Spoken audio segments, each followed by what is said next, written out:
Hi friends, நம்ம நாடகம் பார்க்குறதுக்கு முன்னாடி உங்கள் செல்லில் 2 தடவை டச் பண்ணி பாருங்கள். ஏதோ ஒன்று வருதான், வந்தோடனே எனக்கு அது என்னன்னு கமெண்ட் பண்ணி சொல்லுங்கள். ஓகே, இப்போ நாடகத்துக்குள்ளே போகலாம். என்னன்னு பார்த்தீங்கன்னா, சோழனும் நிலாவும் பத்திரிக்கை வைக்க வானதி வீட்டுக்கு வந்திருக்காங்க. அதை பார்த்தோன்னே வானதிக்கு கையும் ஓடலை காலும் ஓடலை, அப்படியே கையும் காலும் பறக்குது. அதுக்கு முன்னாடி அவங்க அப்பா சாப்பிட்டுக்கிட்டு இருந்தாங்க. சாப்பாடை எடுத்து வச்சுட்டு பத்திரிக்கை வாங்குறக்காண்டி வந்து உட்காந்துருக்காங்க.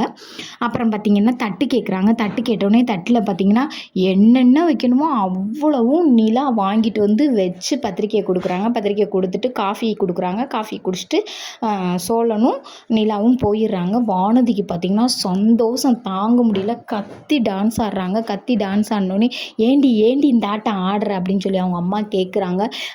இனி அவங்க அண்ணன் கல்யாணம் முடிஞ்சுன்னா அடுத்து எனக்கும் பாண்டிக்கும் தானேன்னு ரொம்ப சந்தோஷப்படுறாங்க.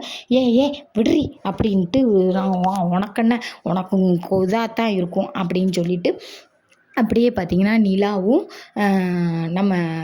நிலா இல்லை சோழன் மட்டும் அவங்க அண்ணனை பார்க்க வராங்க. அங்கே வரையில் பார்த்திங்கன்னா பையா ஏதோ கவரில் கொண்டு வந்து இப்படி மறிக்கிட்டே நிற்கிறாரு. சோழன் இருக்கிறத பார்த்துட்டு அப்புறம் பார்த்திங்கன்னா வாய் விட்டே சொல்கிறாரு, பையா இந்தாங்க, இந்த காசை கையில் வச்சுக்கோங்க. இந்திய முறைப்படி இங்கே எப்படி நகை போடுவாங்க, சீராட்டெல்லாம் கொடுப்பாங்கன்னு எனக்கு தெரியும்.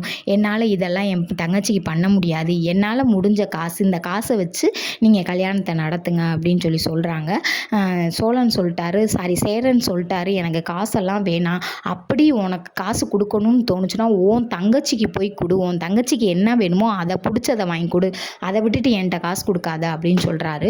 சொன்னோன்னே சோழன் சொல்கிறாரு, பையா எங்களுக்கு இந்த காசெல்லாம் வேணாம், நீங்கள் எடுத்துகிட்டு போய் உங்கள் தங்கச்சிக்கு பண்ணுங்க அப்படின்னு சொல்லி சொல்கிறாங்க. சொல்லி முடிச்சோன்னே பார்த்தீங்கன்னா அப்படியே இங்கிட்டு காட்டுறாங்க. இங்கிட்டு என்ன காட்டுறாங்கன்னு பார்த்தீங்கன்னா வீட்டை காட்டினோடனே வீட்டில் வந்து எல்லாரும் இருக்காங்க. சோழன், பாண்டியன், சேரன் எல்லாருமே இருக்காங்க. இருக்கையில் நிலா வந்து பத்திரிக்கையை பற்றி பேசிகிட்டு இருக்காங்க. பத்திரிக்கை பற்றி பேசிகிட்டு இருக்கையில் சேரனனே சொல்கிறாங்க, நிலா எனக்கு ஒரு பத்திரிக்கை கொடுப்பா அப்படின்றாங்க. யாருக்குனே அப்படின்னு சொல்லி கேட்குறாங்க.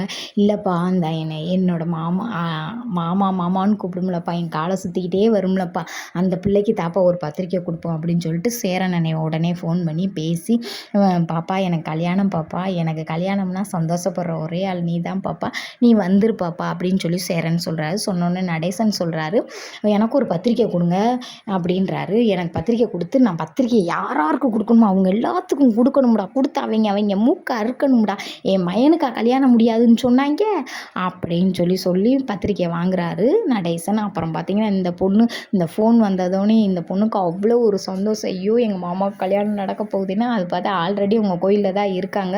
கோயிலில் இருக்கிறதுனால ரொம்ப சந்தோஷமாக ஆயிடுது. அப்புறம் பார்த்திங்கன்னா இந்த கல்யாண சந்தோஷத்தோடைய நாடகத்தை முடிக்கிறாங்க. நாளைக்கு என்ன நடக்குதுன்னு பார்க்கலாம். அதுக்கு முன்னாடி சேனலில் ஒரு லைக்கை போட்டுட்டு போனீங்கன்னா கொஞ்சம் நல்லாயிருக்கும்.